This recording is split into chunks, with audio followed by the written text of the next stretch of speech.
Mr. Prime Minister, we all saw that horrific murder in the Jerusalem synagogue this week.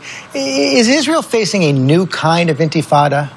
I hope not, but you can't rule it out. I mean, what we're seeing is that the radical Islamist fires that are sweeping everywhere in the Middle East are also coming to Israel. And in fact, this incitement is what has caused a lot of these murderous attacks on Jews, where people are mowed down by cars or stabbed or hatcheted to death in a synagogue.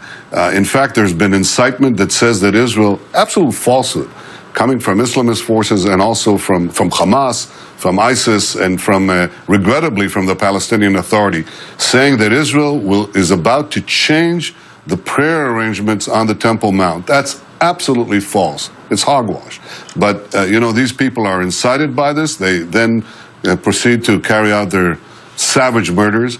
And we have two weapons to fight this. One is we do whatever we can to defend ourselves and to strike at the killers. It's hard because many of them are suicide killers.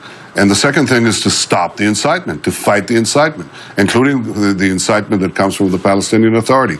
That has to stop. But does bulldozing houses work? Well, it's one of the things that we're seeking. We're trying to find a way to stop, to deter future suicides. Suicides, by their nature, they don't particularly care if they die, but they care if, in some cases, and often in many cases, if their homes are demolished afterwards or sealed.